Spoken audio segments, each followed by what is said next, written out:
And now, stand-up community subscribers and listeners from around the globe, it's time to Stand Up with Pete Dominick, where we ask the important questions that impact you, your family, and your community. Such as, can Don Lemon give out unlimited bro hugs to all of his featured guests? And will Olympic athletes finally begin taking their mental health seriously and also give me more of those intimate TikTok videos? And now, the podcast host who will share his enhanced gummies with anyone unless you're an insurrectionist in a goat suit, Pete Dominick. Oh, yes. Yes, I think he's already had enough drugs. Or maybe not. I might share. You know, I think that cannabis brings people with very differing opinions and personalities together. So, who knows? Maybe we could. It's like a peace pipe. That is Pete Co. I am Pete Dominick. This is Stand Up, here every day. Awesome show for you. It's not every day, however, that I get the author, co-author in this case, of a #1 bestseller on the show while it's on the #1 spot. And today I've got Phil Rucker of the Washington Post, who co-wrote this new book about the final year of Trump titled I Alone Can Fix It with Carol Leonnig, both Pulitzer Prize winners. And Phil and I talked for like 30 minutes yesterday. Awesome conversation, really interesting, fascinating book. So happy to have him join me on the program. And I've read most of the book, so I think I did a pretty good interview. I probably talked too much. I was trying to impress him. And also joining me today, very excited to have on the program, Paul Rieckhoff, always a favorite of yours. Paul and I shot the shit about several things, including mental health, which is what I want to talk about now. But first, just got to say, of course, please sign up for a paid subscription for this podcast. It's free, but it's not cheap. And if you do, you can be part of our community. You don't have to be. You can just support the podcast. But if you are, get access to the Hangouts, which are virtual. Met a guy at the show on Monday in Boston, a longtime listener, and he didn't quite realize that. So we have a Zoom Hangout on Thursday nights. And I don't know if you've ever been to one of those. You've done them for work and family, but this is a really cool thing, and we always have a great time. Ask anybody who's been there. We usually have between 40 and 60 people there, sometimes more, and sometimes special guests, and we always have a lot of fun. Really great. So sign up and join us tonight at 8 p.m. East. I will be hosting the Stand Up Happy Hour Hangout. Why do I sound like the guy from South Park? The Stand Up Happy Hour Hangout. Okay, so now, though, let's get to some news before the guests, as I try to do Monday through Thursday. It's headlines galore, clips, and more. It's time to get to the last 24. Well, a lot of media, both social media, online, and, of course, television, the corporate media giants, cable news, networks, whatever you want to call them, a lot of people talking about Simone Biles and mental health. And I just want to say a few things and play and read a couple things about that, because I think when all is said and done, all in all, my read, not that anybody's asking, but everybody's weighing in on this, and I certainly do talk and think a lot about mental health, is that the vast majority of Americans and humans understand and support Simone Biles. Her choice is also the only thing that could have made her even more awesome. So in the end, this is a massively good thing for our appreciation and understanding of mental health. It's great for young kids coming up seeing her. It's great for girls. It's great for black folks. It's great for all of us, and including white guys who I talk to a lot about their mental health. And speaking of which, it generates conversations like the one I'm having, and I'll read a bunch of things to you as well. But I want to start by playing you Michael Phelps, who won like 74 gold medals swimming. Michael Phelps, who is very open about his struggle with depression, even suicide, and he's working on mental health issues as an advocate, I think maybe even full-time. Anyway, he's in a new documentary called The Weight of Gold. He sat down with Mike Tirico on NBC in Tokyo, Japan, to talk about and react to Simone Biles taking care of her mental health and what this means. And I just loved what he had to say here. I think it's so important, and I wanted you to hear the whole, I don't know, almost 3 minutes. Really good stuff. The Olympics is overwhelming. There's a lot of emotions that go into it. There's a lot of... I mean, I could talk to you about this for an hour. Yeah. I mean, the easiest way for me to say it is, I think athletes and Olympic athletes in general, I mean, talking about weight of gold, we need someone who we can trust. Somebody that can let us be ourselves and listen, allow us to become vulnerable. Somebody who's not going to try and fix us. You know, we carry a lot of things, a lot of weight on our shoulders. And it's challenging, especially when we have the lights on us and all of these expectations that are being thrown on top of us. So it broke my heart. Yeah.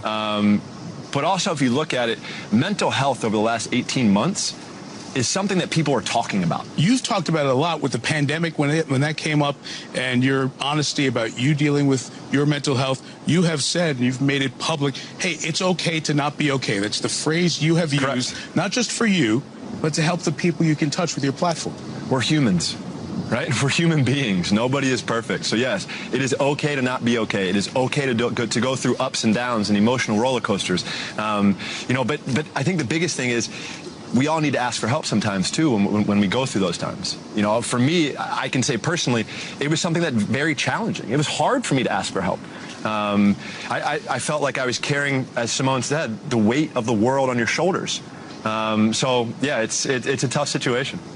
Is there a place that you think now that Olympians, and in that Weight of Gold special you talked about, that you were not just the co-producer of, but the main voice, and is there an understanding now that maybe as a country the U.S. can give more support to the Olympians for the mental health portion of this? I hope this is an eye-opening experience. I really do. I hope this is an opportunity for us to jump on board and to even blow this mental health thing even more wide open.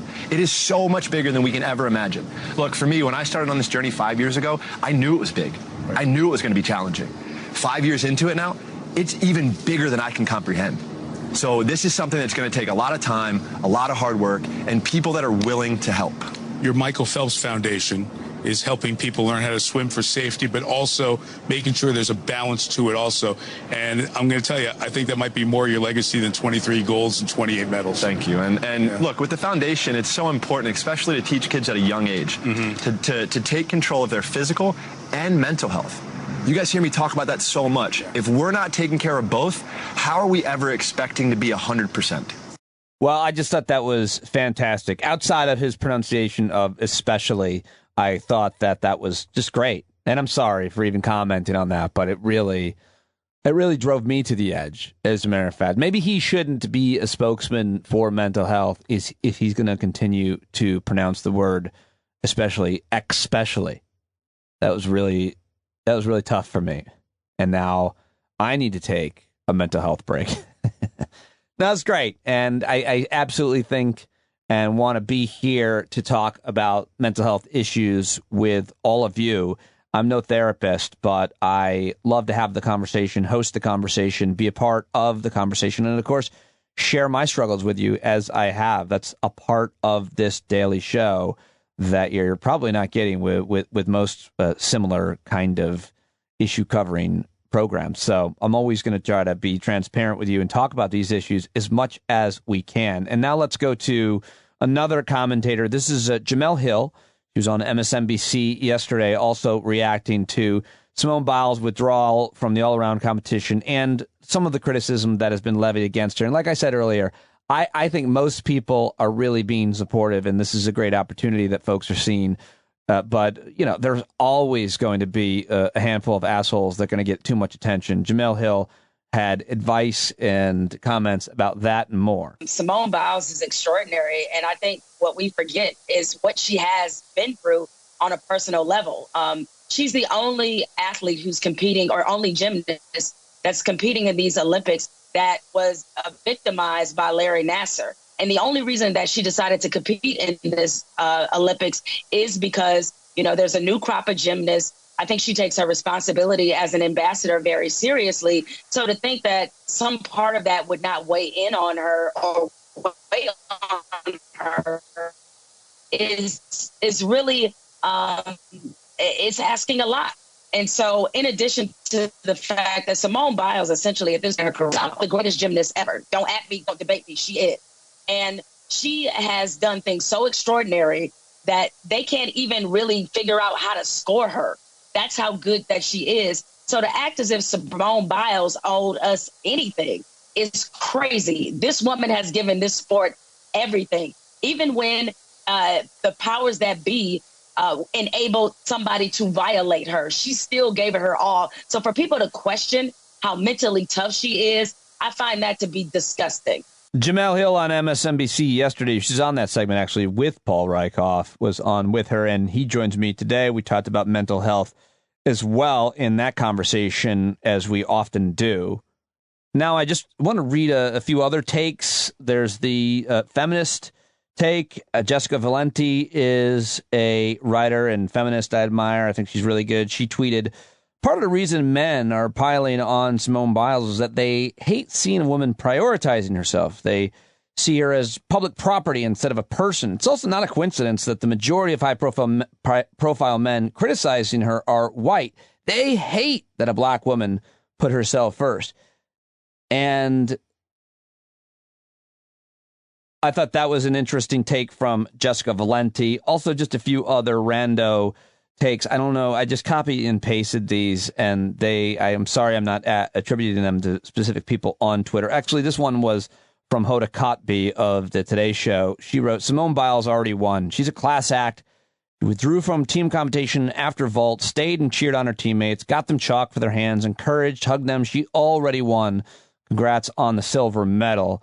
Another tweet read, it's disappointing, but it's the opposite of a sellout. She walked away from primetime fame because she knew she'd cost the team more than she'd help them. She gave the other three the chance to shine when she knew she couldn't. It's not like she didn't train her ass off for this day. And one more. My main takeaway from today is that when Simone felt unsafe and unwell, she had the courage and space to speak up and was supported by coaches and her team who more than stepped up to fill her spot and win a silver. Things are far from perfect, but that's regime change that came from like a gymnastics following person, someone who's like a gymnastic insider. I'm looking forward to hearing from Cassie Rice, who is a listener and gymnastic coach. Hopefully she'll join us at the Hangout and we'll get her take on the scuttlebutt in the gymnastics community. I mean, you can see obviously how you can feel badly for the other teammates. You can even understand how they might feel that she's letting them down, that maybe they worked through their mental struggles and didn't, quote, give up or whatever. But I'm sure they also hopefully see it the other way and see it from her point of view as well. And I think that's important and a nuanced way to look at it. Wanted to give you a few different takes on that, including Jemele Hill and, of course, Michael Phelps there. But anyway, we'll continue to talk about mental health, and I'm looking forward to hearing you. And one of the conversations I have with folks, listeners to the show, because I've been so transparent about my mental health, is I always want to try to get on an even playing field with folks who listen to the show that know me, but I don't necessarily know that much about them. So I'm certainly interested in hearing from you about the things that you've overcome in your life, the adversities, the struggles, the tragedies even that you've had to deal with in your life. It's always an interesting thing, and I think it defines a person, whether we want it to or not, hopefully in a way that makes us stronger, better, more understanding, more empathic. All right, so moving on, lots of other things that I want to cover here on the news segment. Yesterday, masks returned to the United States Congress, and the experts there said that apparently they thought that it would be important for people to wear masks, seeing as that several Republican, and only Republicans, all of the Democrats apparently are vaccinated, but many Republicans are not vaccinated. And of course, they come from places that are not necessarily vaccinated because they aren't leading. And so the doctor there, that is the physician in attendance, he reinstituted the mask mandate in all House office buildings, meeting areas, and the chamber to prevent the spread of coronavirus amongst members and staff. Well, Republicans didn't like that. They refused to follow a new mask mandate, led to Speaker of the House Nancy Pelosi just giving up and calling Kevin McCarthy a moron for his comments over the argument on this issue. And so we've, passed through the looking glass on that. And Republican congressmen were crying and screaming about it. And so were Democratic congressmen. Here is Tim Ryan, who is Ohio congressman. He was on episode 2, I think, of this podcast. They sat in his office and talked to him. He's also running for Senate now in Ohio. He ran for president as well. Anyway, he's always good for a rant on the House floor. And here he is. Actually, first let me play Chip Roy, who's an insane lunatic. He threw a tantrum on the House floor. He is a Republican from Texas. Then I'll play Tim Ryan. Here's Chip Roy. Here on the People's House, we got to go around and see, okay, we can't come to the floor. I can't execute my constitutional duty unless I wear a mask. Well, which is it? Vaccines or masks? Do the vaccines work or they don't work? Do the masks work so they don't work? I'd like to know which it is. I'd like Dr. Fauci to come down and answer a single question about natural immunity. If you've been infected with a virus, do you have immunity? Or are they just going to go around poking people saying you must take a vaccine? Oh, but sorry, the vaccine doesn't work. You must wear a mask. This institution is a sham, and we should adjourn and shut this place down. What? We should adjourn and shut this place down? I mean, that's where you work. What do you mean by what a weird empty threat from Chip Roy, who was just making everything a binary zero-sum game. It's either masks or vaccines. I mean, it's not hard to understand what's happening, and clearly he is an anti-vaxxer. Anyway, now let's listen to Tim Ryan. Fear, fear, fear. Look, the attending physician of the United States Capitol, the top doctor for Congress, asked us to put on masks when we come to a chamber with 435 people. I hate these things. Absolutely. It was terrible having to put this back on. And we do it because the top doctor for all of us asked us to. And I may not be from a hot spot. Speaker may not be from a hot spot. Speaker Pelosi may not be from a hot spot. Somebody in this chamber is coming from a hot spot. Somebody represents the hot spots. And they get in a plane and they fly here and they interact with all of us. And then we leave here and we go home to our families. Some take care of their sick parents. Some take care of kids who may have an autoimmune disorder. And I just find it absolutely immature and appalling to somehow diminish it to try to score cheap political points. And that's exactly what we saw a few minutes ago. That is beneath a minority leader of one of the major political parties in the United States of America, saying we should take no caution that someone from a hotspot is working in this chamber and could potentially get someone infected that could go home to a sick parent or an immune-compromised kid. That is beneath us. That is beneath us. And it's certainly beneath leadership here in Washington, D.C. So I'm sorry I had to comment on that because it's very frustrating. We're dealing with a complicated pandemic, a new strain, and we're trying to figure everything out. And the attending physician says, since you're a group from all over the country, be a little bit cautious. And he gets mocked. This is the doctor we all go to. Have we, you're denigrating the attending physician? Has it gotten this bad here? We'll be the first one to go down there when we're sick, need an antibiotic. Get your checkup. I mean, come on. Stop. Just stop with this craziness. We're trying to be safe, trying to protect our family members, our kids, our parents, close relatives. And the minority leader mocks that. Mocks it. And mocks the top doctor who has a very distinguished record and a very distinguished career and spends his life making sure we're healthy. Shameful. All right, Congressman Tim Ryan responding to Chip Roy. We're not going to see the end of the mask debate, sadly, anytime soon. I highly recommend you read Dr. Aaron Carroll's latest piece. It's titled, COVID is Now a Crisis for the Unvaccinated. I'll just read a quick piece. He writes, case counts are rising, some hospitals are filling up, and the Centers for Disease Control and Prevention is again recommending universal masking in areas where cases are surging. But to suggest that COVID-19 is an escalating emergency in the United States is not quite right. The truth is that the vaccinated and the unvaccinated are experiencing two very different pandemics right now. If we don't confront that, the nation can't address either appropriately. He goes on to say the CDC's announcement will lead many to believe that the pandemic is getting worse.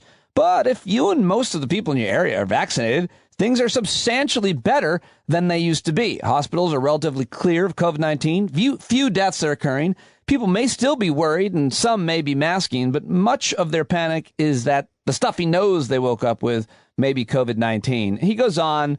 It's a really important, great piece as always. It's in the New York Times. And finally, he says hospitalizations and deaths are rising in some areas, but not because someone didn't wear a mask at the ball game. They're occurring because too many people are not immunized. Damn it. I almost went through it without mispronouncing anything. And finally, he closes by saying, this is why I've advocated for vaccine mandates. He wrote a piece about that, which you linked to. He says, I don't understand how we can mandate wearing masks, but not getting vaccinations. It may take enormous political capital to enforce mandates or huge incentives, but it will be worth it. COVID-19 is not even close to a crisis for those who are vaccinated, but it is a true danger to those who are unvaccinated. Our policies and actions should continue to reinforce that message while helping the latter join the former. New York Times, Dr. Aaron Carroll. He will join me hopefully next week. And a lot of people said when I asked who you want to be a regular guest or who I want to join me on my week off, because I'm going to pre-tape, I forgot to mention that, some interviews for my week off, the second week of August. A lot of people said Aaron, Dr. Aaron Carroll. Read that in the New York Times. He'll join us soon for sure. He also, I saw him tweet that news that Netflix apparently said that all of their productions moving forward, I don't know quite what this means, but you'll have to be vaccinated or immunized. You say it. Immunized. There. Yeah, here it is. Netflix has become the first major Hollywood studio to implement a blanket policy mandating vaccinations for the casts of all of their U.S. productions, as well as those who come into contact with them on the set. Certainly, you wish you didn't resort to this, that you had to make these mandates, but it's going to continue. They're going to continue in our country and elsewhere, and they're not always also being called segregationist policies. They're using the word segregation, which, of course, is rich. Okay, so moving on, I also wanted to play for you Adam Kinzinger responding to Wolf Blitzer's question about how he was mocked by Fox News personalities. I think they were talking about Laura Ingraham. Laura Ingraham? I don't know. They might have been talking about Tucker Carlson. But either way, they made fun of him for getting emotional at the hearing. I thought this was important when we talk about mental health and we talk about men and masculinity and crying and all that horse shit, because he was made fun of for getting emotional yesterday. I thought this was really good. Question and answer on CNN yesterday in the Situation Room. You know, democracies are not defined by our bad days. We're defined by how we come back from bad days.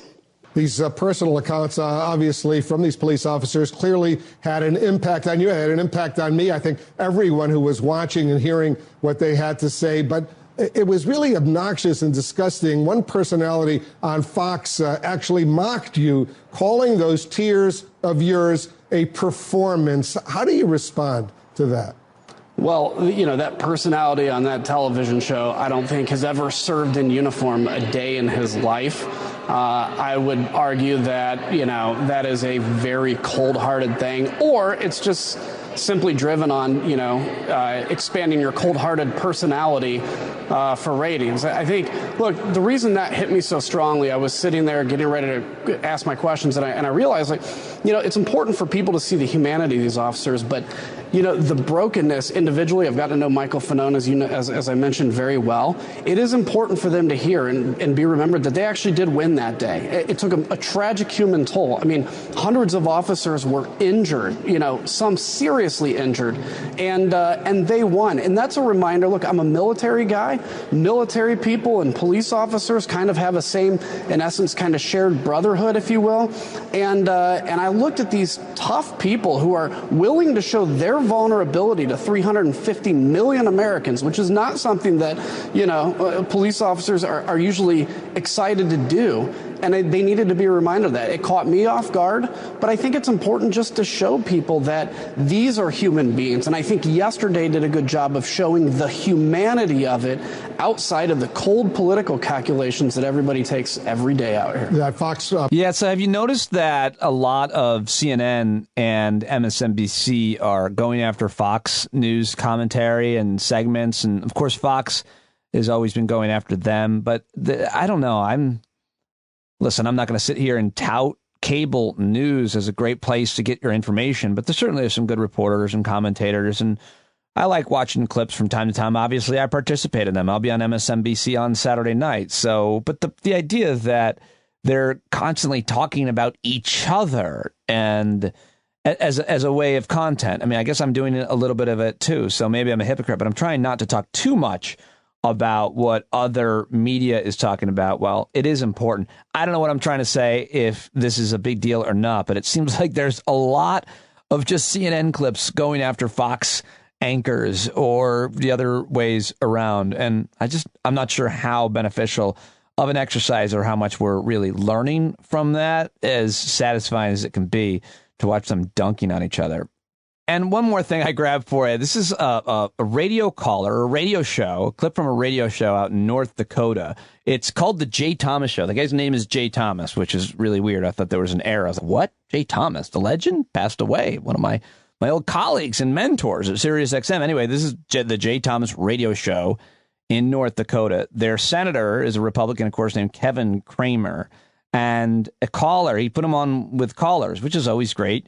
And I just wanted to play this for you. I thought it was interesting. I think the senator, the Republican senator, handles a crazy person pretty well and justifies why they're not releasing the police officer's name who shot Ashley Babbitt. Because, by the way, if they ever I think that police officer was a black guy, number one, and so that's not going to be great for him. And number two, if they put his name out there, he will be forever haunted by these absolutely unhinged, weaponized lunatics that live on the dark web and YouTube and whatever. And so anyway, I thought this is a good way of handling it, even though he's a Republican senator who's wrong about everything. I did like the way he handled this. And then I've got one question on the January 6th deal, and we've talked about it before, Kevin, and this is Ashley Babbitt. And I'm quite sure, this is my gut feeling, that everybody knows the name of the guy that shot him. Why don't you be the one to leak his name finally? What? Well, why would I do that? I mean, why would I? Because everybody leaks everything. I mean, we have the right to know. Person got murdered. Well, let me back. Why do you have the right to know? Murdered. Because I'm a citizen of the United States. That's why I have the right to know. Why don't I have the right to know? Why don't you tell me that? Well, first of all, the person that shot her, I don't know who it is, by the way. Why don't I have the right to know, Kevin? Because the person that shot her is a police officer shooting a criminal, violating, not complying with officers, to telling her, stop, don't come through that window. We have guns drawn. You don't do it. They're protecting people. And the officer was found to be innocent of any wrongdoing. And so then what would be the purpose of releasing that officer's name? I mean, what do you need to know the officer's name for? I don't need to know it. I don't know it. But what would you need to know it for? Well, because, I mean, we know everybody else's name. That if a police officer shoots a citizen of this country, we know his name. I mean, crying out loud, if they shoot a illegal alien, we're going to know that police officer's name. So this is a police officer that shot somebody in our capital. Yeah. And his name's being withheld. Yeah, I personally, I don't know what the law says about having to release somebody's name. He's not a suspect of any crime. He's been found not guilty of any wrongdoing. It seems to be kind of a textbook, frankly, situation. And I personally don't think it is our right to know the name of every police officer that shoots a criminal or a perpetrator, unless, of course, there's there are charges brought or an indictment brought or something like that. But I'll look into it and see what the law says about the release of the name. I personally am not curious. I'm just grateful for the person, quite honestly. Bob, appreciate the phone call. 293-9500. Holy shit! Oh my God! I guess that's Jay Thomas. Did you hear that guy? Bob, appreciate the phone. Wow, did he have a radio guy voice? Appreciate the phone call. 293-9500. Appreciate the phone call. All right, so that's all I've got for you here for the clips today in the zeitgeist of yesterday, but a whole bunch more headlines that might be a little undercover because so much of the conversation being dominated by the subjects I just covered here, and a lot more to discuss, a lot more to mention. Not a lot of time to do it, but here's the rest of what I saw rapid fire style in today's news dump. Hit it, Pete. Snow leopard at the zoo, positive COVID grump. He's a silly anti-vaxxer on today's news dump. Oh, wow. Wow, I didn't, first of all, know that snow leopards sounded like tiny little kittens. And second of all, I didn't realize he was an anti-vaxxer snow leopard when I read and sent that story to Pete Coe. Thank you, sir. At Pete Coe, VO is his Twitter, by the way. All right, so here we go. Here is a list of companies that are requiring people that work there to get vaccinated. I thought this was interesting. Google, Facebook, Netflix, I mentioned earlier, BlackRock, which is an asset manager, the world's largest. Morgan Stanley is banning all unvaccinated staff and clients from entering its headquarters. Saks Fifth Avenue requiring all employers to be vaccinated. It feels like I'm reading school closings. The Washington Post, all new hires and current employees will be required to demonstrate proof of vaccination. And Ascension Health, Lyft, Twitter as well, already requiring employees who return to the office to show proof of vaccination.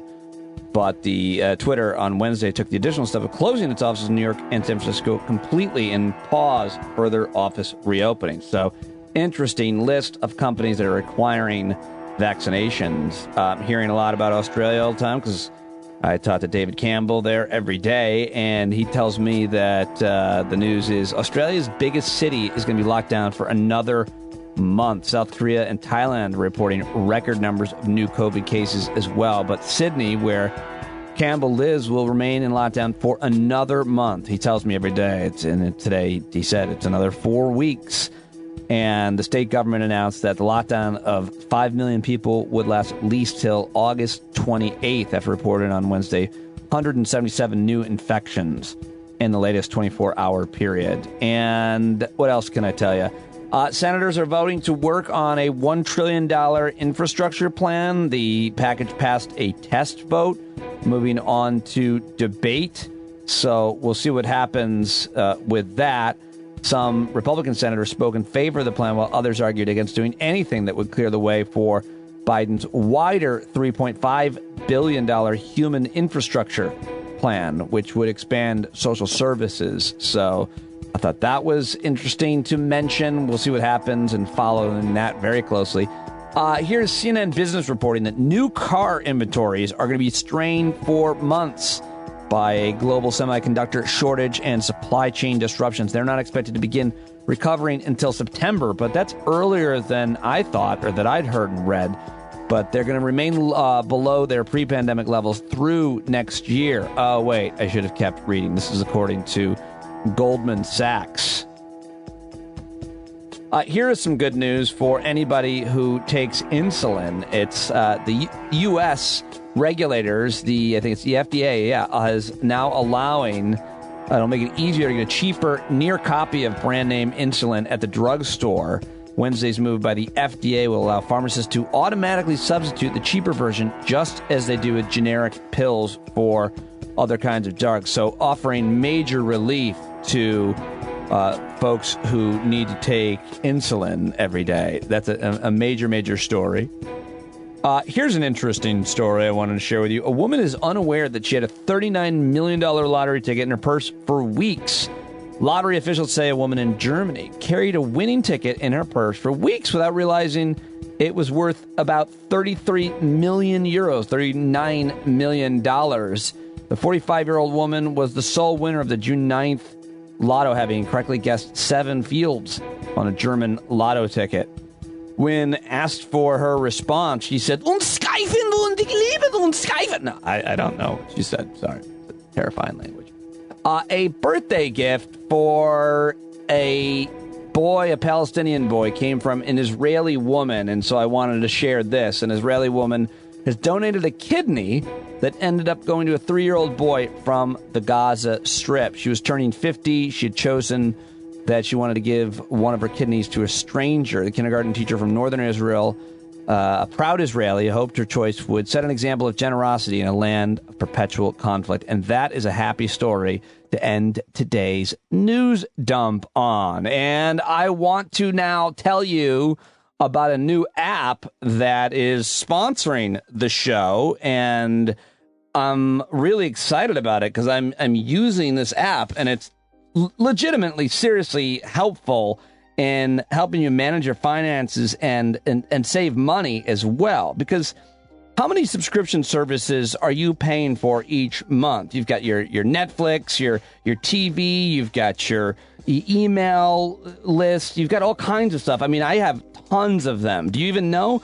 Because they add up, and sometimes we don't even notice the monthly deductions from our bank accounts. Well, I want to tell you about Truebill, really cool new app that helps you identify and stop paying for subscriptions you don't need, want, or simply forgot about outside of your subscription, of course, to this podcast. But now, on average, people are saving thousands of dollars a year using this awesome app, Truebill. See all your subscriptions in one place, keep the ones you want, cancel the ones you don't, right from the app. And your Truebill concierge is there when you need to cancel unwanted subscriptions, so you don't have to. No talking to humans, no difficult conversations.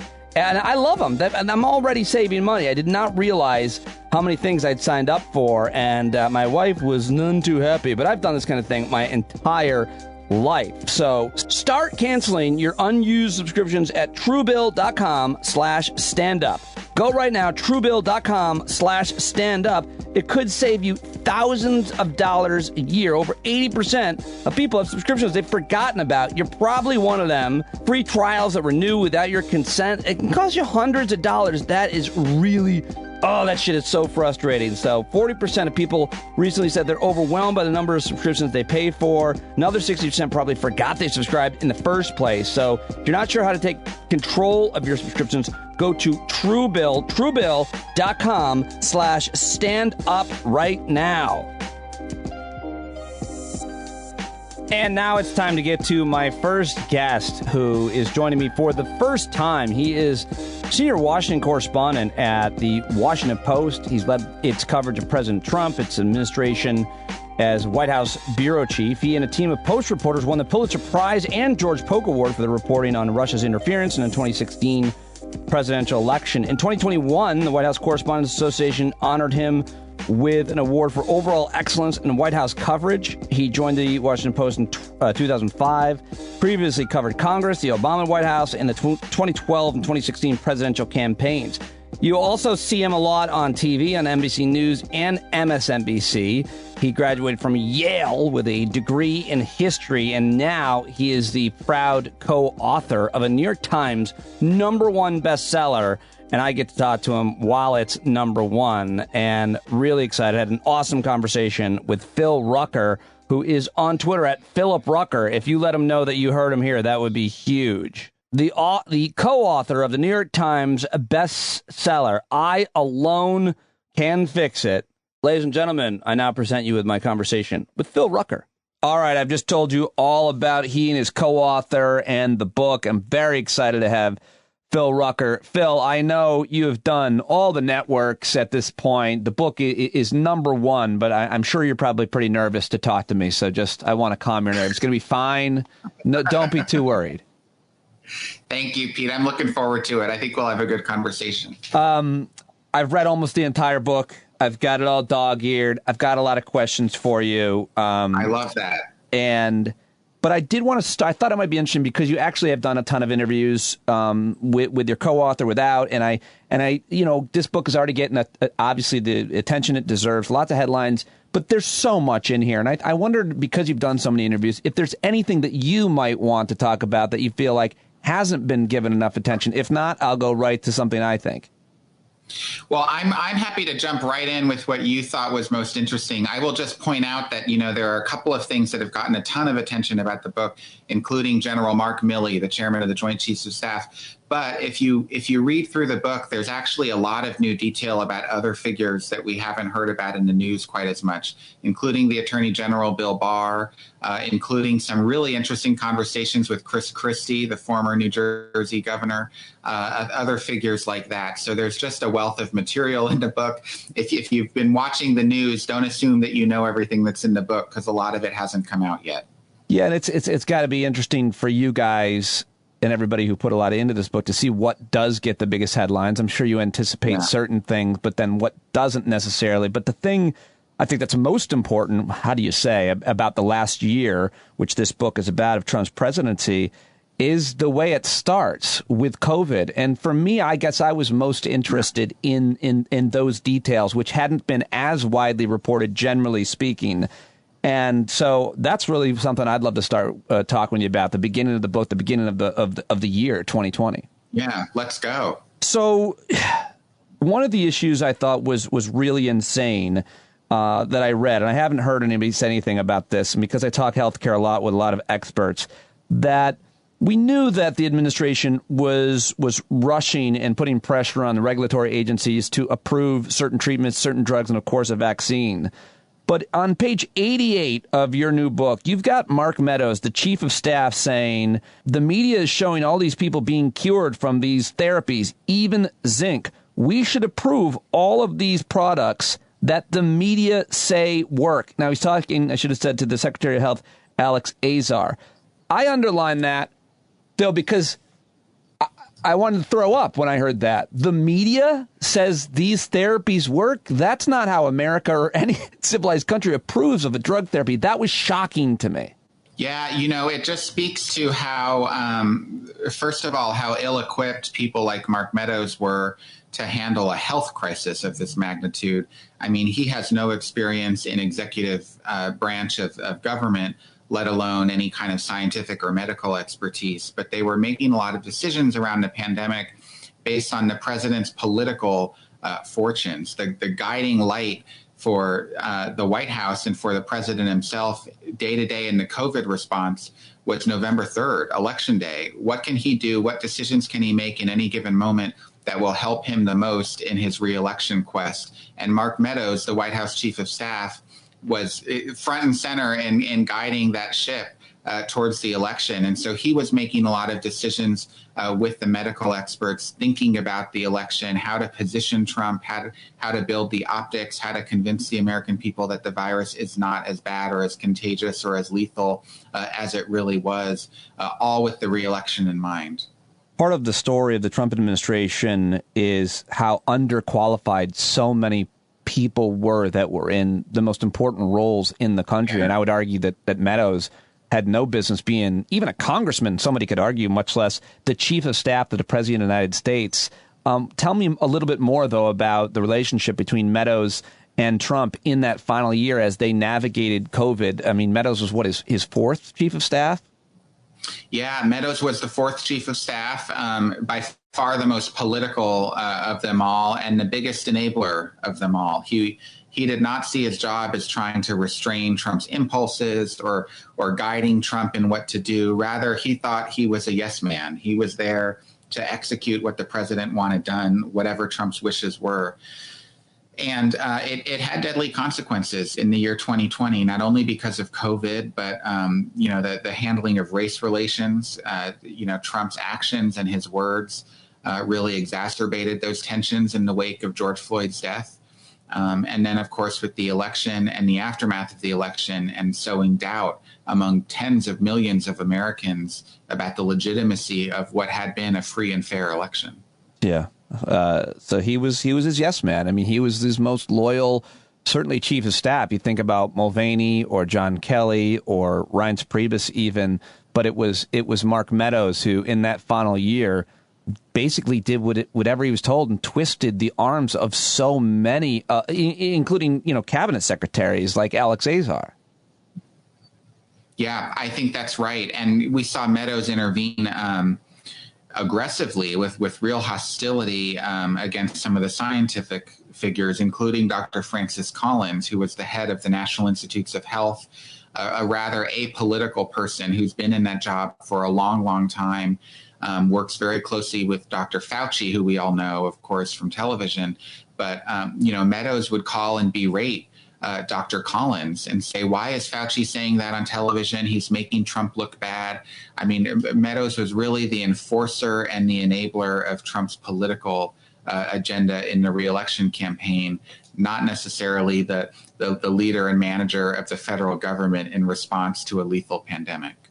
You guys talk about how he was so obsessed with the numbers. Well, obviously, always obsessed from crowd numbers to the number of cases of COVID and deaths. And at the beginning of it, he didn't want to let Americans necessarily back into the country because he was worried that the numbers would go up. That was actually really his concern. I guess we heard some reporting at the time, but we learned more in your book. And that seems really, craven. And you talk about how he has no empathy in this book, as we learned from some of the experts. Anything else that you want to talk about those numbers and how he really was concerned about them going up and did whatever he could to obfuscate them even? Yeah, Pete, it's chilling because we learned about this moment when U.S. State Department employees were in Wuhan, China. That's where they were doing work on behalf of the U.S. government. And the State Department was working to try to get them back to the United States on a plane.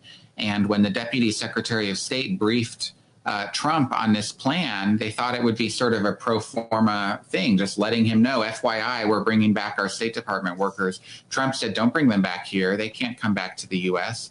I don't want my numbers to go up. Those were his words, my numbers.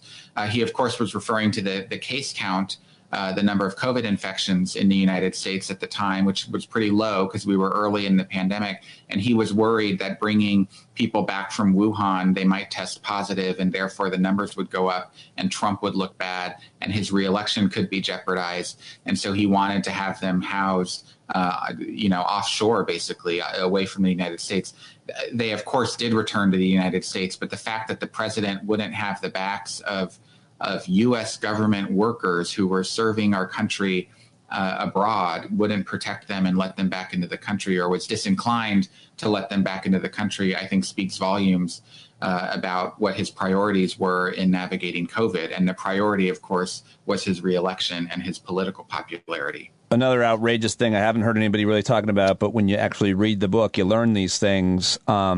Kevin Hassett, who I know, I'm familiar with this guy. He's kind of this mild manner. He's not a flamethrower, a numbers guy, economist guy. He was taken fairly seriously for a conservative economist, as far as I think. And he was tasked. He had served as Trump's chairman of the Council of Economic Advisors until 2019, you wrote.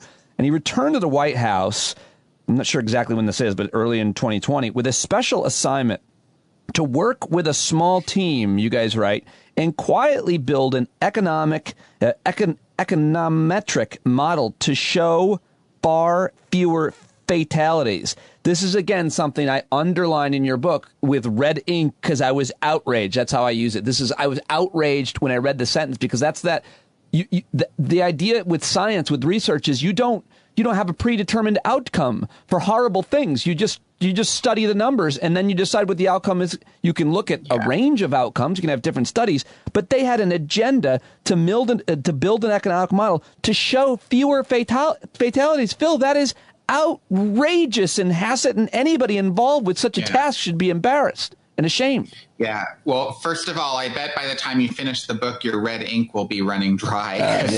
There are a lot of things that people can get outraged about. But this moment you're talking about with Kevin Hassett is an important one. It was early in the pandemic. And if you'll recall, there were all sorts of death and case count projections that were being made based on available data.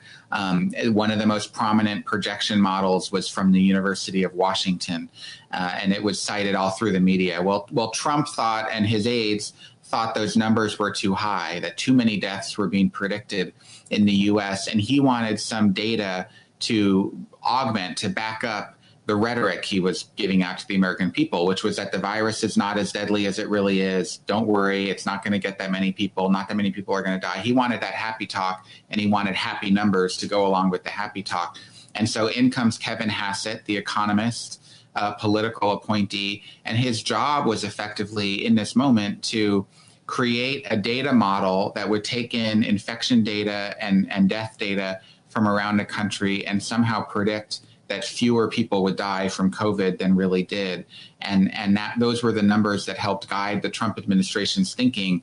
They were effectively like cooking the books, right? I mean, they were creating fake numbers by manipulating the modeling in a way that would create a certain kind of outcome. That was a priority, by the way, not only for Trump, but also for Jared Kushner, his son-in-law, who had a really hands-on role in navigating and managing the COVID response. Yeah, I was going to ask about him next, but just to underscore that is, every day was a scandal, but that is a massive, massive scandal to cook the books. I mean, that's not the job of an economist anyway. That's I think epidemiologists, virologists, that's all they do is modeling and studying how these viruses travel. And he had the best ones in the world available to him, and then brought in people that he saw on TV sometimes that they had to answer to, right? That's right. He recruited from Fox News a gentleman named Scott Atlas. Yes. He's a radiologist. Dr. Scott Atlas was brought in to the White House in the summer of 2020 to be a COVID advisor. And the reason he was brought in is because he agreed with Trump's views. He agreed and he supported the magical cure-alls like hydroxychloroquine. He thought doctors like Tony Fauci and Deborah Birx and others who were leading the government response were too alarmist, too scary in their statements in public. And Trump liked Scott Atlas. He thought Atlas would kind of stick it to the doctors and also be a happy talk doctor on television. And so they put Atlas out on TV. They had him speak at some of those White House press briefings, and he had kind of the undivided attention of President Trump throughout the fall of 2020. How was he received by the experts? Is there any? I didn't get to that in the book. Not well. There was a tremendous amount of hostility between Atlas and the other doctors on the task force, and a really kind of toxic atmosphere there. You mentioned Jared Kushner, and there's a passage in the book which was chilling, or I don't know how you describe it, but forget who's talking to who here, Phil. Forgive me, my notes aren't perfect, but basically he's described as they say he's not like any asshole who lies and misrepresents data. He is a zero-sum game motherfucker from New York, and if you can't get your head around that, it is not going to go well for you. Do you remember who we're talking about? This is yeah, it was a staffer in the White House named Joe Grogan. And he said that to Deborah Birx when Dr. Birx first arrived. Remember, she had been in charge of PEPFAR and had done a lot of work in Africa and around the world for the State Department, but in disease control. She was recruited to join the White House at the very beginning of the coronavirus pandemic. And as she was trying to get familiar with the different personalities around the room, another Joe Grogan used that colorful language to describe what Jared Kushner is all about. Oh, Grogan's name is Joe Grogan? He must take a beating for sounding exactly like Joe Rogan. His name is throughout the book, Grogan. I forgot his name was Joe. So Kushner puts together a team of guys like him that dress like him. What for? What was the outcome of that team? Why did he do that? This was a group, and they actually were called the Slim Suit Crowd inside the administration because they were all, young, very well-dressed business consultant types from Wall Street who Kushner recruited down to Washington as volunteers to help him manage the COVID response. And specifically, they were tasked with the distribution of PPE, masks, surgical coats, all the stuff that was in very short supply in those early months, hand sanitizer, gloves. Their job was to try to find manufacturing facilities in China or elsewhere around the world where they could get massive shipments of PPE into the United States because we were on such low supply in the U.S. And Jared thought that they were, whiz kids from Wall Street and McKinsey and consulting firms and could figure it all out. But they were not government employees. So they were doing all of this on their Gmail accounts and using their personal laptops and texting, contacts in Shanghai or whatever to try to get the hookup with a different manufacturer and place the PPE. And, the intentions were good. Kushner's goal, obviously, was an admirable one, which was to increase the supply of PPE in the United States where it was needed the most. But the execution was just so flawed because the government procurement process is a bear. It's very complicated. And anyone who has any experience in government knows you can't just procure supplies from a foreign country on your personal Gmail account. Like, there's a process to buy things through the U.S. government. But the Kushner team didn't really, they were just very naive. They didn't understand that process. Well, the title of the book, of course, a quote of his, "I alone can fix it." And he can't fix it. And one of the reasons he couldn't fix it is because he had no experience. Number two, he didn't care about anybody but himself. But number three, the thing that seemed to happen a lot as you're talking about Kushner there is they went outside of government channels and tried to do things. I think all the time about the State Department. I have no sympathy and no fondness of any of the people who were his Secretary of State. But if you send your Pompeo or Tillerson all the way across the globe to handle something with a mission, and then meanwhile you're working a different back channel that's contradictory to that mission, it sounds that's what Kushner's doing here. You can't have your own private team not with a government address. They can't get it done, and it ends up making everything worse. And so in that way, you can't fix it. You've just created a bigger problem is the conclusion I seem to come to a lot when reading your book and just learning about the administration and how it worked. How is that in terms of a characterization of how this administration worked? I think that's probably right. We titled the book "I Alone Can Fix It" because this was a promise that Trump made in his 2016 Republican National Convention speech when he was formally nominated to be the Republican nominee for president. And he told the American people, his vow to the American people was, "I know the system better than anybody else, and I alone can fix it." And what he meant, of course, is that he's a businessman, he's a problem solver. He would be able to get to Washington and cut through all the red tape and the BS and make all the problems go away. And of course, he got to Washington and it was a different story. He didn't really make very many problems go away, and he created a whole lot of new problems. And he, in the final year in 2020, he didn't fix anything. He didn't fix COVID. He didn't fix race relations. He didn't fix his reelection, and he couldn't even fix the election results themselves with his claims of voter fraud.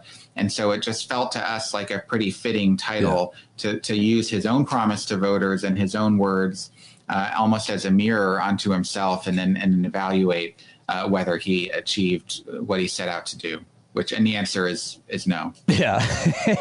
Phil, there's just too many moments to pick from to describe as just being crazy and chaotic and outrageous, and you can't even believe that this happened or was said. But to me, I put this one kind of towards the top, which was the day that the President of the United States suggested maybe people inject bleach, and Dr. Birx was there and has received a lot of criticism as a result of not speaking up and so on. But can you tell me a little bit about what you learned in your reporting on that day and the players in that moment and how that unfolded? Because that is a really interesting part of your book. And just, for the public, it was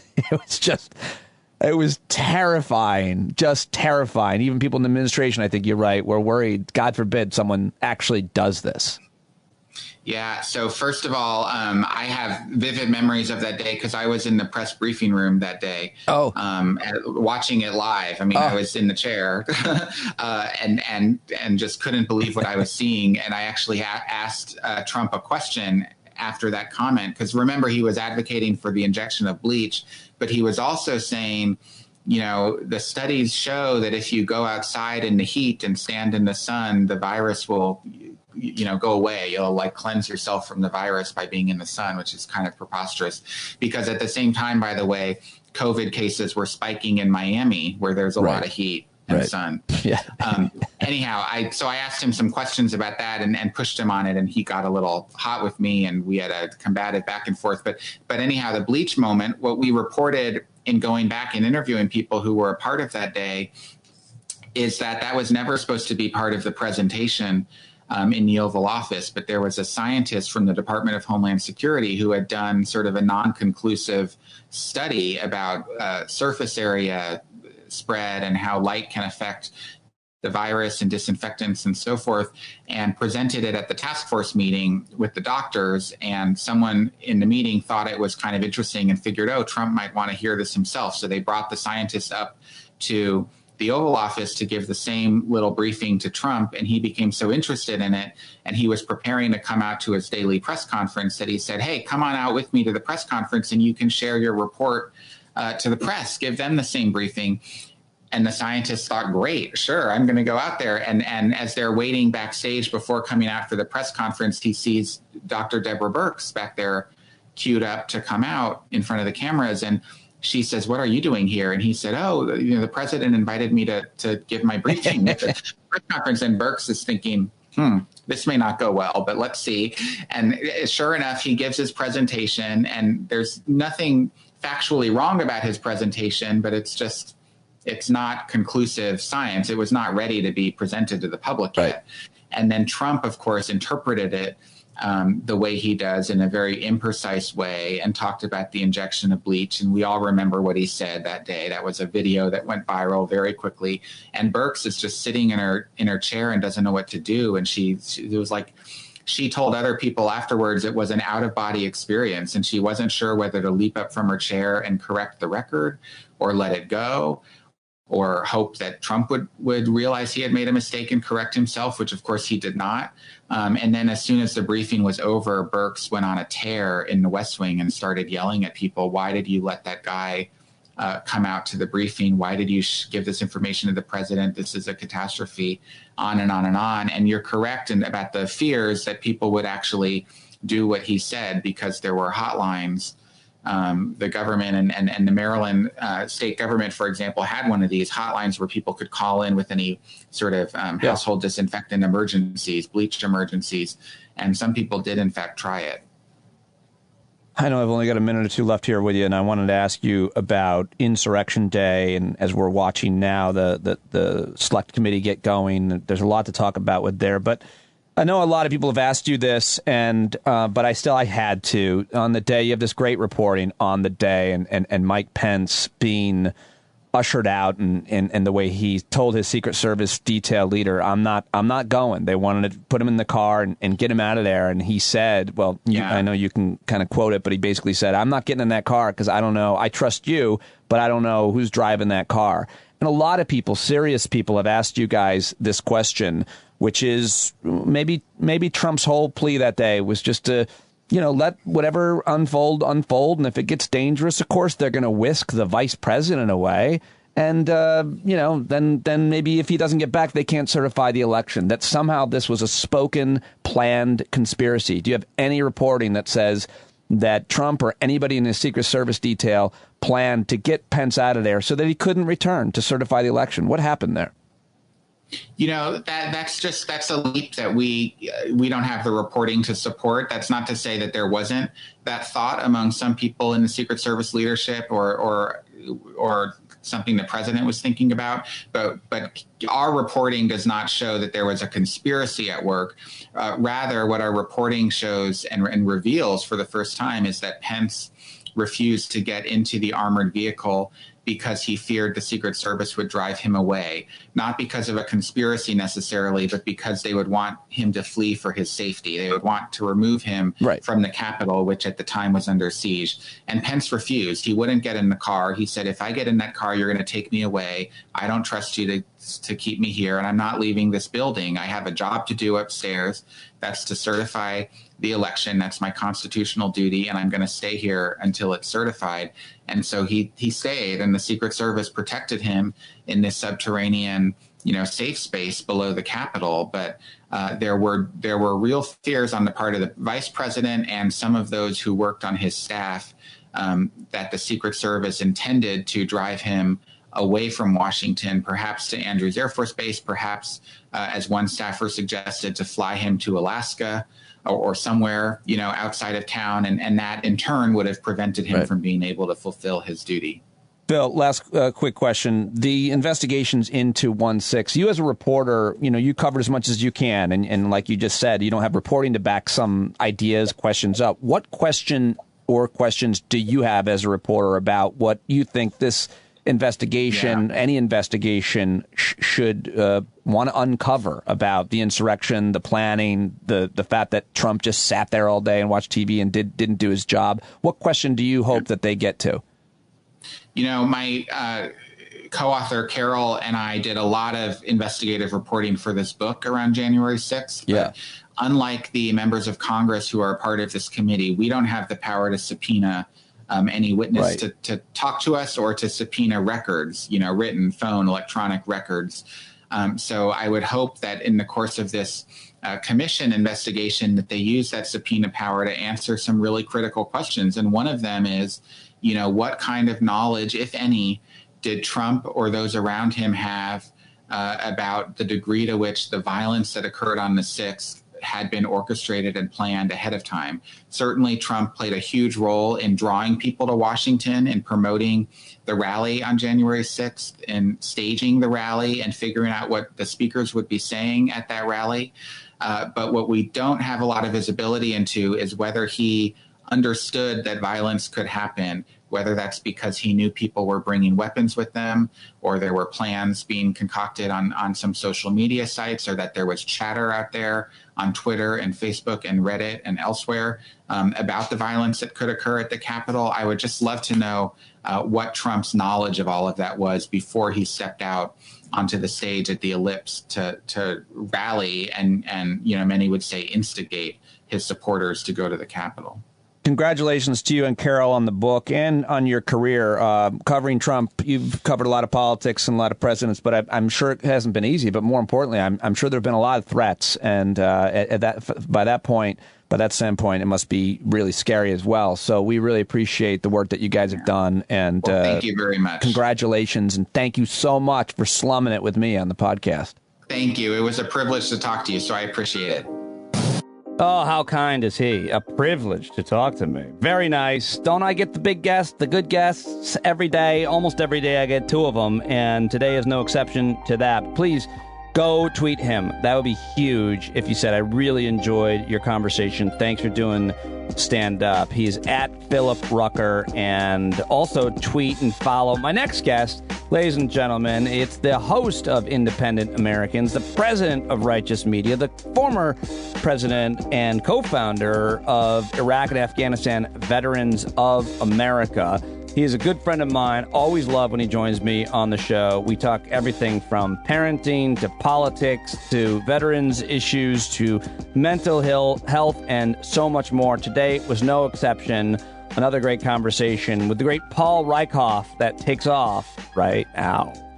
And here we go with the great Paul Rieckhoff, who's fresh off of his hit on MSNBC with Nicole Wallace and Jamil Hill. And now he is letting his hair down to join me here. Hi. I do have flip-flops on, and I have a beer. And this is the advantage of COVID media shit is I'm in my garage, and I don't know, like you're doing video. I have shorts on. Yeah. So I have shorts on. Yeah. And I can go, swimming directly after talking about extremism on national TV. It's a pretty good lifestyle. It's pretty. Also, I walk out my garage, and then it's such a surreal thing, right? You know this. Like, you're talking about, domestic extremism, terrorism, political controversy, and then I open the door, and my neighbor is chopping down a tree, or the garbage is strewn in the driveway because my kids knocked it over. It's kind of weird. Funny. It's really weird. It is. It's a weird existence. I interviewed Phil Rucker today. Phil Rucker of the Washington Post. And his book is number one with Carol Leonnig. It's great. I Alone Can Fix It. And I'm just sitting here going, I'm interviewing the guy who just interviewed Trump. And then I'm just going to go out in my garden as soon as I'm done and then get in the pool. It's pretty good. It's pretty great. It's good shit. I tell you what, there's a lot about the reopening that I don't want. Same. You and I have talked about that a little bit. But there are disadvantages. I also have a fly swatter because sometimes my wife and kids leave the light on in the garage. And then they open the garage to get out like a big wheel or something. And they don't realize I have to go on TV 3 hours later. And then I sit down, get all suited up, and I'm talking about, and then there's 4 flies zooming around the garage. And I'm hoping that they go to the wall or to the light bulb overhead so I don't get a Mike Pence situation on national TV. Well, first of all, you definitely need, you've been doing this long enough and well enough that you need your own dedicated room that's not the garage, because it's not your wife's fault. They need the garage too. They need to open the garage door. It's like when I had my studio in my garage as well. When the kids were running around upstairs, I'd go crazy on them because I'd be so worried that people could hear that, or that it would be, somehow affect the broadcast. It's such a great gig to be able to do it from home. And so I think it's time you got a dedicated space, Rieckhoff. Come on. You always start with such controversial topics, and this is the most controversial, because here's the thing. I'm in a rental, and I'm not building out the super Prince studio that you got over there in a house that I don't own. And I didn't think I was going to, I thought I was going to be here a year. I didn't think I was going to be here 2 years. And you know this, so I don't want to invest too heavily. And right now, I don't have a real barn outside. I have one of those shitty, really thin barns that's totally not soundproof and has flying squirrels inside. So to convert that, legit, really freaky flying squirrels. And to convert that would cost a lot of money. So for now, we got this. Well, I'm rolling with it. It's still great. It's still a great situation, and you're having this great time with your kids in the country during this year, and you're doing all kinds of. I love following you on Twitter and hearing about what you're doing with your kids, and it's been great. Now, your kid, you just told me, got thrown out of camp. He didn't get thrown out yet. He probably will. But camp got shut down. So we're recording this, 6 o'clock on Wednesday. I found out 14 minutes ago from an email that they're shutting down his day camp tomorrow because 2 kids tested positive. So, they're closed for tomorrow, and we'll see when they reopen. And here we go again. I also just came back, interestingly, from what feels like the land of the walking dead. We went on a family trip to Florida to go mostly visit my in-laws. And that was some crazy shit. So, I hope I'm not bringing back the variant. But that was a very different experience. Yeah. Tell me something that happened there. What was so weird? We fucking totally rolled the dice. I'm going to admit it. We're vaccinated. We're feeling confident. And then, we had a really good time. We're on the beach, visiting grandma and grandpa, all that kind of stuff. But then we went to a place called Boomers, which anybody in Florida knows is outside in Boca near the airport, which is bumper boats, video games, indoor bumper shit. And it's a lab for COVID incubation. Ooh. And, kids running around with ices and just Florida. It's Florida, right? And I think everywhere in Florida is no man's land at this point. And then we got back on a plane. And then, it was one of those moments where you get off the plane and then COVID, variant starts to hit. And you're like, great, did I just get it, right? How long? It was a trip to go to Florida, man, because I hadn't been to Florida since all this happened. And it's party central down there, man. There's no COVID down there. Yeah. It's culturally vastly different. How long since you've been back? Are you still worried? And how worried are you that, you have young kids, you guys obviously get vaccinated, but your kids can't. So is that I've been back almost 2 weeks. Oh, you're in the clear. You're good. So, you don't have COVID. Who knows? Maybe I'm in the clear, right? But I also have 2 close friends, one of whom is a public figure who were vaccinated, who just got hit with the Delta variant. They both came up positive. They're actually both public people, but I'm not going to out them. But they were vaccinated, and they just let me know in the last 24 hours they got hit with the Delta variant, and they're down for the count. And so this shit is real, man, and it's happening. And I think we're in for, another new normal and another readjustment. I know, and look, the summers might be ending a little bit early here when it comes to the way we're living our life. And I think many people wanted this to be over and wanted to move on and get back to normal, but there is no normal. It's a new normal now. And I think we got to get ready for a fall that could be filled with ups and downs and continuing changes. Like, that's my military strategist and political strategist hat on there. And my dad hat, right? Like, I got to prepare my kids. Like, I didn't tell my kid, hey, man, when you go back to school, there's not going to be any masks, because that's probably unlikely. I did sit down and talk with my 5-year-old about how he would likely have the option of getting the vaccine before the end of the year. And that's a pretty trippy conversation, right? To try to explain to a 5-year-old why no one in Florida is wearing a mask and whether he's going to have to get the shot. And it's a difficult time for everybody, but I think I have a special sympathy for parents and for parents with little kids, because it's difficult to explain this very difficult time happening all around them. And it's really hard to tell your son, who's that young, he's only 5, how to explain to him how they get that microchip in the vaccine, because that's hard even for adults to understand. All he was psyched about was that at 5 years old, you could drive a go-kart by yourself in Florida. You could probably drive a car down there at 5, right? I think you can have an M4 as well. Absolutely. Absolutely. You can get a gun, you can do all that shit. So if he was in Florida, he'd be riding around in a quad with no mask and an AR-15 on his back at 5. It's a whole different country. I want to talk to you about vaccines potentially being mandated in the military. Before we go to that, though, you were just on MSNBC with the great Jamel Hill talking about Simone Biles and mental health, which you've been an outspoken advocate of and a great, I think, leader on that issue for years now. And I wonder. I watched that whole segment because I knew you were going to be on it, and I knew I was going to talk to you, and I like that show. Nicole Wallace is great, and she said at the top that the vast majority of people have been supportive of Simone Biles. And then she talked about kind of the likely, the suspects, the usual people, and these assholes. And I thought to myself, too, maybe we shouldn't be talking about it that much. Maybe it's just a few loud people, and the vast majority of Americans support her and understand her and think it's a healthy choice. And I wonder sometimes if we're just doing things, to be interesting and to be provocative. And certainly a lot of those guys are just doing those things to be provocative and to get attention. People like Piers Morgan. What do you think? Mm-hmm. Do we overplay talking about these maybe even when the vast majority of people don't think it's an issue, totally understand and support it? Yes, because here's the thing. You have a finite amount of time on every show. And leadership is about choices, right? And about prioritizing things. And every leader, whether it's my show, your show, or Nicole's show, you have to prioritize what you spend your time on, right? And what you give oxygen to. And I've told Nicole on the air, I said it today, I don't want to feed the trolls. I don't want to give them oxygen. Guys like Dan Bongino or, even Matt Gaetz, plenty of members of Congress, and, Marjorie Taylor Greene. Their business model is built on you and Nicole and others responding to it and animating people. It's a rage cycle, right? So it becomes, as we used to say in the military, kind of a self-licking ice cream cone. And so I don't want to feed it, but at the same time, I try to find the learning lesson in it. They're going to cover it, especially, frankly, mainstream media and cable news media. That's part of their business model, too, is sparking controversy and covering these kinds of things and getting into these wars. But let's use the learning lesson with Simone Biles, which I think is important.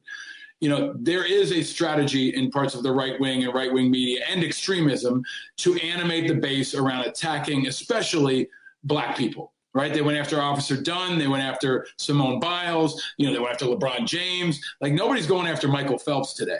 Right? Like, there are exceptions like, Adam Kinzinger or Joe Biden, but there's consistently the rage machine, the right-wing rage machine, picks Black people and questions their patriotism, questions their intelligence, questions their toughness.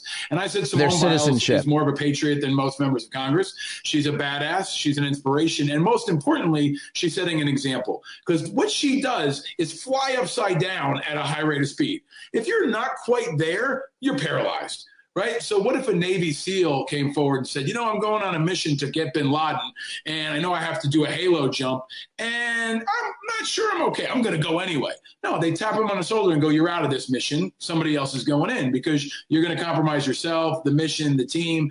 And that's what I think what Simone Biles did is so important. She stepped forward and said, it's okay to say you're having a problem. It's okay to show weakness. It's okay to reach out for help. And that is going to be so much bigger than anything she's done in the Olympics, quite frankly, bigger than the gold medals, because she's going to encourage people who are struggling to step forward. It is a sign of strength. You and I have been talking about this for so many years. You demonstrate it all the time. So, fuck the haters, but let's spin it back on them and use it as a learning moment. And let's shame the shit out of them, because they should be shamed, and they're ridiculous and they're cowards, and they're not half of an American that Simone Biles is, or half of a tough person that Simone Biles is. But there's a lot of fake tough people. Right? They wrap themselves in wanting to be close to Tom Brady or wanting to be close to the military, and they're fake tough. And Simone Biles is real tough. And I think that's another point of this is we're seeing real American toughness. Simone Biles, the officers that testify, real, true grit that transcends partisanship. And that's kind of a silver lining of this really insane fucking nuts last couple of weeks. Yeah, you make a really good point about how this will be celebrated, this choice that she made for her health, maybe more than her actual accomplishments as an athlete. And she also said that she was inspired by, what's her name, Naomi Osaka, the Japanese black tennis player who also, I guess, dropped out of a high-profile tournament. I forget which one, about her mental health. And it's Wimbledon, I think. She dropped out of Wimbledon, and I think she dropped out of the Olympics, too. I mean, or maybe she hasn't yet. But, there's an important point here. I mean, that spotlight is so bright. And if you're not kind of feeling it that day, and you have to stand in front of every camera in the world, and these people are young, they're under 25, and they're going through so much. And I think, I think too often we dismiss them as athletes or as billionaires. What they're dealing with is extremely unique, extremely tough mentally, and I think also extremely important. I mean, Simone Biles is a great example. Do you want to run at full speed into a pommel horse if you're not feeling 100%? You and I couldn't do that if we practiced for 100 years, right? I mean, you can literally be paralyzed if you get it off by an inch or two. So if she's not feeling it, all right, take a knee. And that's what I tell the players I coach too. You know this. I coach T-ball. I coach flag football. There are plenty of times this season I had to say to my kids, hey, man, you're hurt. Step out. Yeah. It's the right thing to do for your team. You're not helping us if you have a twisted ankle. Sit down, get better, and when you're ready, you come back. So that's a really, I think, important lesson. I heard you sent a kid back into the game with a compound fracture, screaming winning is the only thing that matters. Hey, you remember when we were kids and they used to say, don't drink water, water's for wimps. No, I don't remember that. They used to say that. I mean, they used to say, don't drink water. They used to say, don't take rest. They used to say that, right? Now, my kid gets a water break every 10 minutes, and he's getting his glucose level and his temperature checked. I mean, these guys are getting more checks than anybody we've ever seen. But I think there is an evolution that is also based on science. Yeah. Right? Maybe we're going to talk about the vaccinating of the military, but that I think is going to happen soon. Biden should mandate vaccines in the military. I want to get deep into that, but I want to ask you one more question before we get to that, which is about yesterday's testimony with these 4 police officers, at least one of which was a veteran of Iraq, said, he did a tour in Iraq, at least one, and he never saw anything like he saw on January 6th. And of course, you were a platoon leader in Iraq, wrote a great book about it, Chasing Ghosts, still recommend it highly. Love that book, and chronicles your experience there. But what did you make of him saying this? Different people have different experiences. What did you think of him saying, having served in Iraq and scouted for IEDs, this was a far worse day at the Capitol than any day he had in Iraq? I'm paraphrasing. I believe him. I mean, that's his experience. That's his truth. And when you look at the video, it's true. I mean, maybe a couple hundred troops, maybe a couple thousand out of over 1 million in Iraq ever had direct hand-to-hand combat with a couple of people, but not direct hand-to-hand combat with thousands of people. like, Fallujah, some pretty close house-to-house fighting. There were plenty of battles that were intense and tight, but never a situation where you had thousands of people, some of which we now know were armed, were surging at you and overrunning you. We haven't seen that before. There are plenty of times, I remember when we first got to Baghdad, we were surrounded by crowds, 3 Humvees going through a street with thousands. And we looked around and said, if they ever all come at us, we're dead.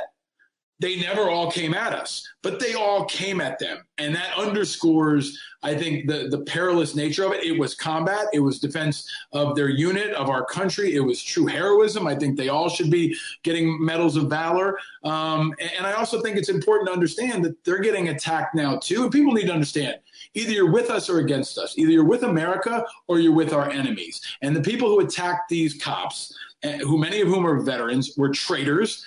They were terrorists. And here's the most important point, I think, Pete. Some of them are still out there. The FBI is posting pictures and videos every single day saying, have you seen this guy? I posted 11 of them last night. So there are dozens of them that are at large right now walking around. It's been almost 8 months. Right? Think about when they hunted down the Boston Marathon bombers or the 9/11 terrorists, all the people. Like, this is still moving at a glacial pace. And this should be the greatest America's Most Wanted ever. We should all be hunting down these people, but people have gotten a little lethargic. Like, this isn't something we need to be involved in. But they could very well, reorganize and try to take it to state capitol or try to take out a politician. This is evolving. And I really want to echo something that I think has not been echoed enough. We need to help. Just like after 9/11, we said, if you see something, say something. We need to help. At least watch the FBI videos and wonder if you know any of those people. And send it to everybody you know and say, does anybody know these guys? Somebody will know them. And we can catch them and maybe save some lives of another officer down the line. What a bunch of idiots not wearing a mask when you're supposed to be wearing a mask. But, the thing I tweeted about today was important. Again, I don't want to feed the trolls, but Congresswoman Boebert, how do you say her name? Boebert. Right? Boebert, yeah. Thank you. Today refused to wear a mask and threw the mask at a congressional staffer. Yeah. And this is the same woman who tried to walk around a metal detector in Congress. Yeah. I was a bouncer in many bars. What bar could you blow off the bouncer, throw a mask in his face, and walk around the metal detector? Never. You'd be in handcuffs, you'd be arrested, and you'd never be allowed back in the bar. But for some reason, we give congressional members $500 fines. It's not the NFL for like a uniform violation. This is a breach of the Capitol that endangers our national security. They should put her in handcuffs. They should lock her up, and they should lock anybody else who tries to blow past a metal detector or endanger other people until they get the message, or at least be punitive. Because I think Pelosi's being too weak on this. And I respect her. I like her. A $500 fine. I mean, she raises that online in 1 second after she does that little stunt. So get serious. Lock them up. Put them in jail, send a message, and don't let people violate a security perimeter, 6 months after people already did. It's insane. There's nothing stopping a member of Congress from walking in there and shooting people. Maybe just because she loses her temper. It doesn't have to be a terrorism attack. But these people who are blowing past our cops on Capitol Hill today, not on January 6th, but today, need to be locked up and put in jail, and a message needs to be sent. I think they're being way too soft on them. All right, let's talk about the idea that we could be mandating potentially vaccines in the military. Don't they already mandate a certain amount of vaccines? I mean, if you want to go on vacation to certain countries. Yeah. I mean, if you go to Brazil, you got to get a bunch of shots, right? Like my 2-year-old, my 2-year-old just had to get his mumps, rubella, MMB shot and another shot because he's going to preschool next year. Has to get him or he can't go to preschool, right? Yeah. In the military, I got smallpox, anthrax, all these other vaccines. It was never an option. And if you tried to opt out, you'd probably get kicked out or put in jail. I don't know, put in the brig. So I think about 25% of the military has not yet taken the vaccine. Biden can mandate it. And I think he should, because in the military, you don't have an option of whether or not to wear your body armor or whether or not to wear your helmet. You shouldn't have an option of whether or not to get the vaccine. If you can't get the vaccine, you're putting yourself at risk, you're putting the unit at risk, you're putting the mission at risk, and you need to either get locked up under the UCMJ or get the fuck out. Get the fuck out, right? If you don't play by the rules, you can't get on the field. That's in every sport, every business. The military should not be an exception. The military should definitely not be an exception. And I think the mandatory vaccinations are coming. I think other government agencies, other companies, you see that already. This is coming. So unless you want to be, out in the parking lot at the next Stones concert, get vaccinated or you're not coming to anything for a while. Yeah, the military is unlike almost any other organization in that. I mean, you're fully controlled. You give up like all of your freedom to like what time you're going to get up. I mean, you have to go follow all kinds of orders, no matter if you agree with them or not. And you have to get vaccinated, and you have to do all kinds of other physical things.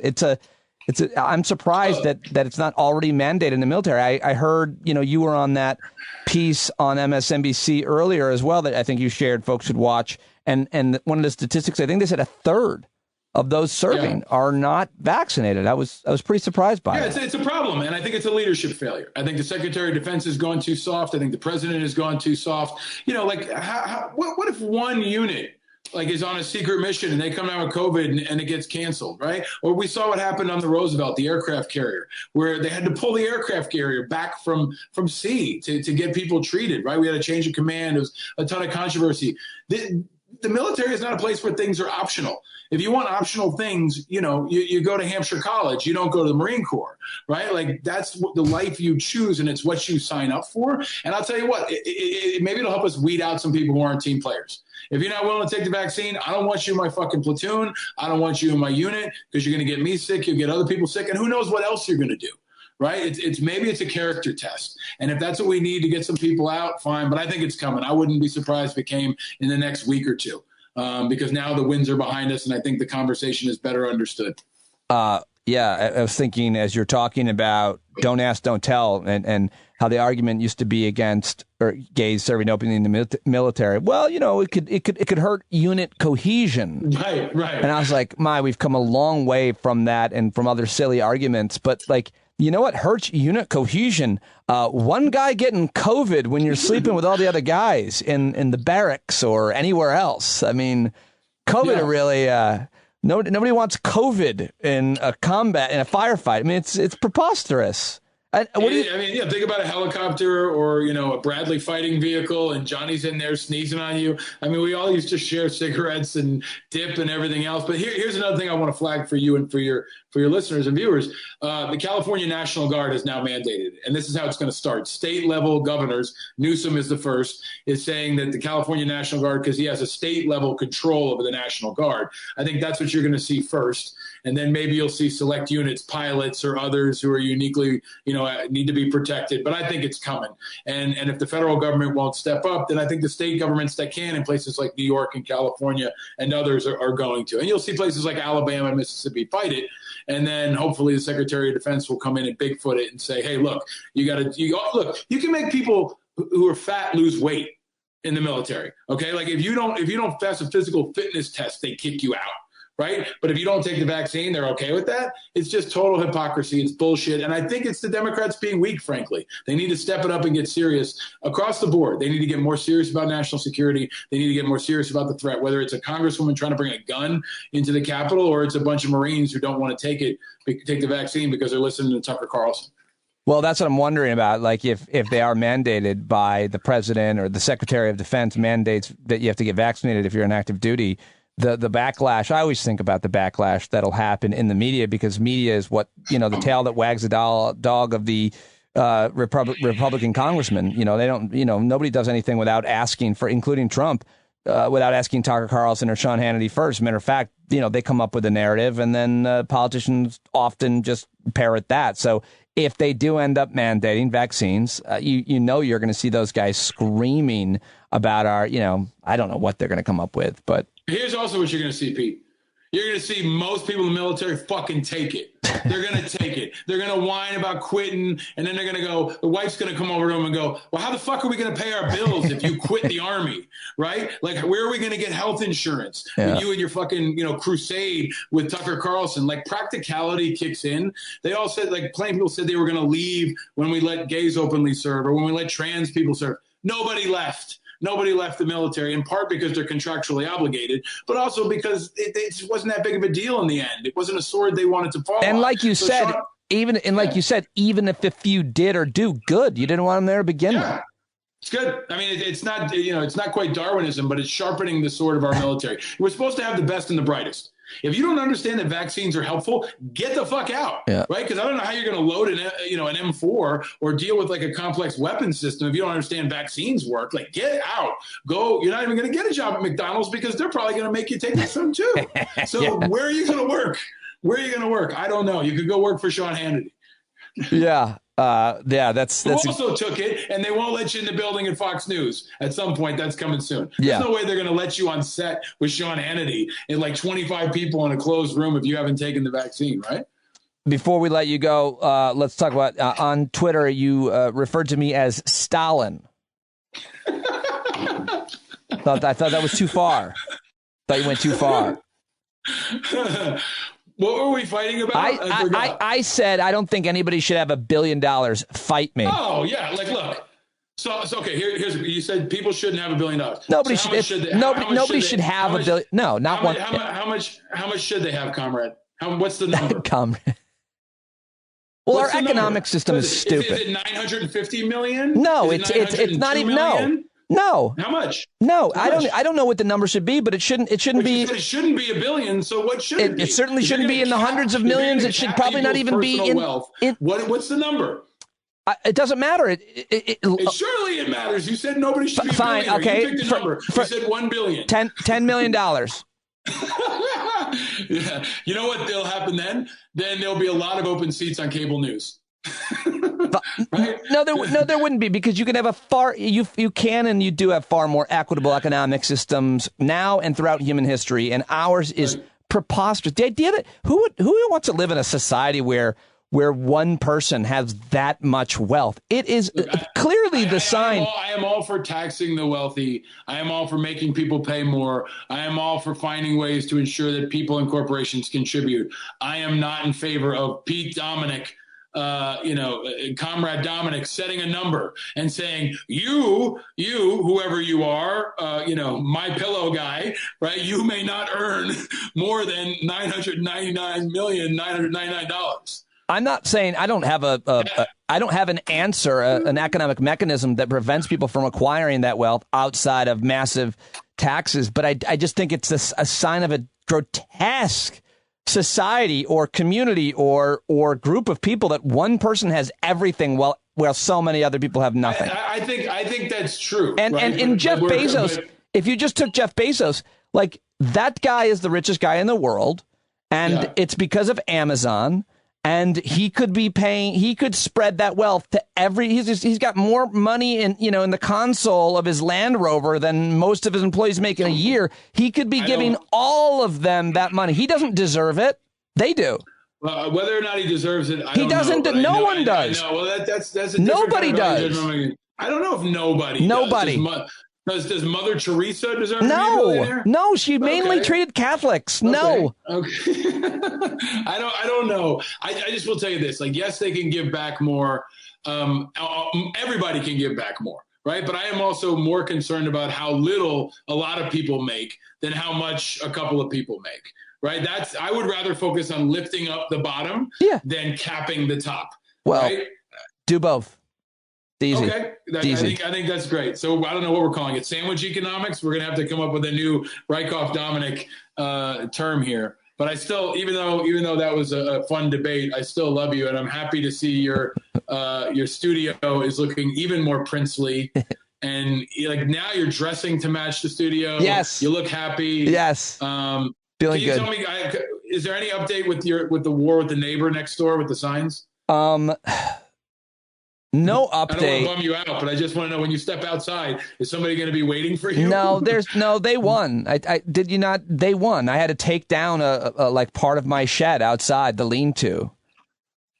Really? It culminated in them calling the town, and I gave up. I was like, you win, please. I waved the white flag, please. Is that because in your town you're only allowed to have sheds of a certain size? Is it like your pocketbook? You can only have a shed of a certain size? It's yes, that, but more importantly, I had like this lean-to, and it's too close to the edge of my property, and technically I guess it was a problem. It's been there for 12 years. Nobody said anything. But as a way to escalate, you get in a fight with your neighbor, there's not much more you can do but call the town and a code violation. And they did. And there's nothing I could do. I give up. But they still have their Trump 2020 sign up. They do. They do. You know, I haven't talked to you. I went to Watkins Glen a couple of weeks ago, and that's out in Western New York, right? Like where the racetrack was. And my wife, who grew up in Long Island, was shocked because she had never seen so many Confederate flags in the lawns in New York State. We saw 3 on the way in like a 2.5, 3 hour drive.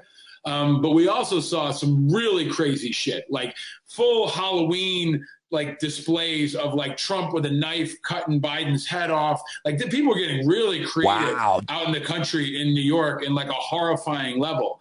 So all I'm saying is, Pete, be careful. Maybe move to a place where you're less close to people. Let's get you some good security. And you know, the Capitol Hill Police, I'm sure will have your back. Well, maybe we can get some retired Capitol Hill Police to cover your ass here. The shed is surrounded by motion cameras and trip wires, so you know I'm being safe. Just put some doobies outside, man. Let them pick up. I like to keep them inside. There's also a rabid raccoon out there. He protects me too. So. Look, I want to talk to you for hours. I love you. I want to congratulate you on helping me have a great summer. You've been helping me prioritize my children. This is no bullshit. You know, in the Simone Biles conversation, you're a guy who's been leading by example about your own personal health and well-being and family. You gave me a lot of great lessons and pointers on how to manage this crazy media life in my family, and I'm very grateful for that. And it makes me very happy to see you enjoying summer. And I'm just going to share with you and everyone else something that someone told me. The great Les Gelb was a genius diplomat, ran the Council on Foreign Relations. He was a great mentor of mine. He used to say, take vacation or you get stupid. So to all those people out there who haven't taken a vacation, even if it's for an hour, even if you just go to Boomers and drive bumper cars, right? Like, take vacation. You deserve it. You need it. It'll help you. It'll help others. You know, if you take something away from Simone Biles, stop watching cable news and go up in the mountains for a day and go stay at a state land campsite or something. It's affordable. You can figure it out. Great advice, always. Thank you very much for joining me. I love you, and I'll talk to you soon. Thank you, my friend, and thank you to all your great listeners. Appreciate all you. Happy summer. There he goes, ladies and gentlemen. That is at Paul Rieckhoff. Let him know you heard him here on the show, as well as Philip Rucker from the Washington Post. Great guests. So happy to have both of them on the show. Thank you to my new sponsor, Truebill, truebill.com/standup. Get control of all these paid subscriptions. Save yourself a bundle. $5 here, $10 there adds up. And it certainly adds up to me. So while you're canceling subscriptions, add a new one. And that is to this show. This show I produce every day myself. I book the show. I edit the show. I host it. I prep for it. I promote it and post it every night. And I can't do it without your support. So please sign up now. Go to patreon.com/Pete Dominic. Go leave a review on iTunes. That'd be huge. I haven't asked for reviews in a while. Leave 5 stars as well and subscribe on iTunes. And especially with a paid subscription, you can join us tonight and every Thursday night at the Hangout. We have a happy hour hangout tonight, 8 p.m. And the Discord platform, there's always a chat going on there. Listeners connecting, meeting. Pete Coe and Phil Round just got together in Northern California, which is really cool to hear. And so many other amazing people meeting up all the time. And it was great to meet so many of you on Monday night in Boston. All right, I'm out of time. Speaking of Boston, I saw John Carroll there for the first time. So cool. And this is the song that he wrote for our show and our community. And you can go buy this. You can go support John as well. Take it away, John Carroll.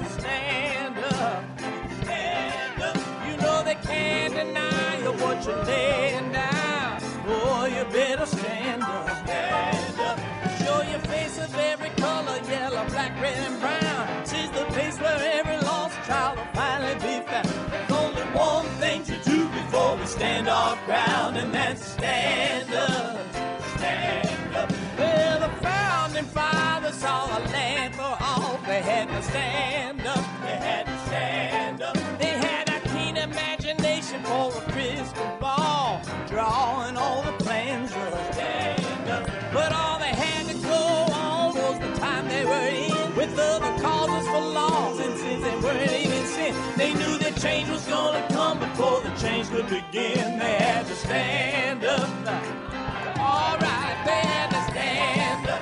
We got to stand up. We got to look the devil square in the eye. We gotta let him know it's his time to go, and make it clear when all we hear is a lie. Why you lying awake wondering where the money all went?